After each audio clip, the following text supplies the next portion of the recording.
Hey guys, and welcome back. I'm Panda Bennett, and I hope you guys are all doing well. Thank you for joining me. So this area is once again a battle zone. I just had everything put together, and then at 3 o'clock in the morning, I just decided that I was going to redo my altar and paint it, and so I pulled everything off. That's why there's that stack. Like, those are all my witchy books or apothecary style books, tarot books. They're all stacked up over there. This stuff is all stacked up. And so I just probably bit off more than I can chew, but so I'm in the middle of a huge art project. But while I am waiting for a coat of paint to dry, I figured that I would just quickly show you guys this deck that I never thought that I would be purchasing, but I actually really enjoy. And that is the CATton Candy Nightmare Tarot deck. So this is from Phantasmeow. Phantasmeow. Meow. But this is a 78 card deck that ran on Kickstarter in June of 2019, and it just wasn't on my radar at all. So I'm not like a cat deck fan. I'm not really a cat deck person, despite the fact that I have a cat. But I was actually just talking to my friend James Feeney. He just did a video called Decks That I Regret Buying, and most of the decks that he showed, he was like, these are just really love and light decks that I'm not really a love and light person. That totally resonates with me. I'm the same way. And so then I'll ask you guys, because him and I were talking, and I was like, what is the identifier when you're not a love and light person? Like, we often say like, oh, it's a love and light deck, or I'm a love and light type person. What's the opposite of that? Like, what's our identifier? Like, I'm not a love and light person. I'm a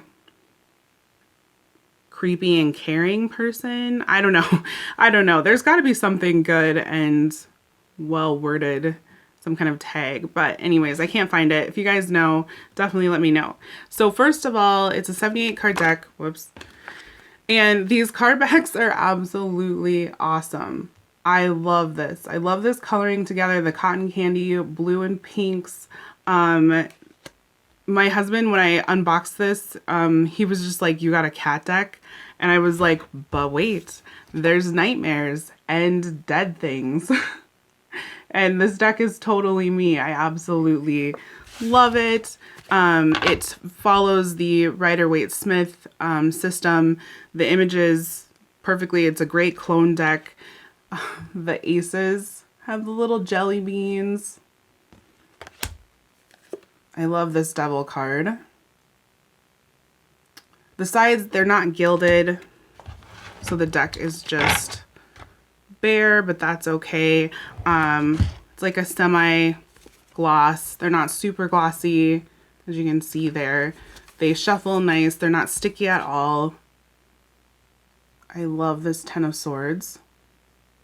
Got the skeleton. So it's all cats, and some are alive, some are dead, some are in between.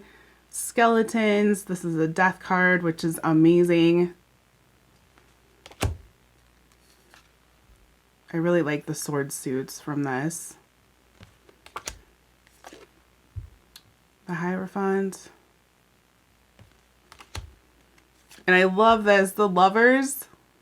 It's like that. As above, so below. Eternal love. Love transcends everything kind of deal with the skeleton down below. The Judgment card. So yeah, this deck, I wish that I hadn't put this off and that I had stopped to look at this a little bit more, because I love this deck. The Tower being struck by lightning, and you can see his skeleton's all illuminated. Yeah, so this is right up my alley. Creepy, cute, kind of like tattoo, skeleton, dead things vibe. I absolutely love this. So it comes with like the alternative to a little white book, a little black book, just offering a few keywords for the upright and the reversals. So let's just look here. So the High Priestess, upright, using your intuition, knowledge based on your personal experiences and beliefs, esoteric knowledge. Reversed, not trusting your intuition, refusing to listen to yourself. So let's pick like a well-known image for everyone. Most people recognize the Three of Swords. I always pick that one because most people know it, even beginners. The Three of Swords is usually the three swords stuck in the heart. So upright, pain and arguments, but possibly relatively superficial. Reversed, muted, pain and arguments resolving quietly. So definitely not super in-depth, but even if you were a beginner, you could study this with just the Rider-Waite meanings. This would be a perfect deck to start with as well if you're interested in that. Yeah, it shuffles wonderfully. That was my fault. But it shuffles really great. It feels great. Nice cardstock. I just can't believe that I waited on this. This was just really a nice surprising win. I'm very rarely like surprised by decks. Like either I really just dislike them or I'm really super drawn to them from the get-go. And I caught this like the third, fourth, fifth time around, just seeing it online. And then I was like, yeah, I kind of like that. Doing some more research. And it got here and I absolutely love this. So, yeah, so this is the CATton Candy Nightmare Tarot from Phantasmeow. So let's flip the camera around. Also, the altar is under construction, so that's why you're gonna see, don't freak out, and it will get better. This is only like the first coat, and I'm gonna do a bunch of other things to it. So, yeah, let's flip the camera around and we will go through this.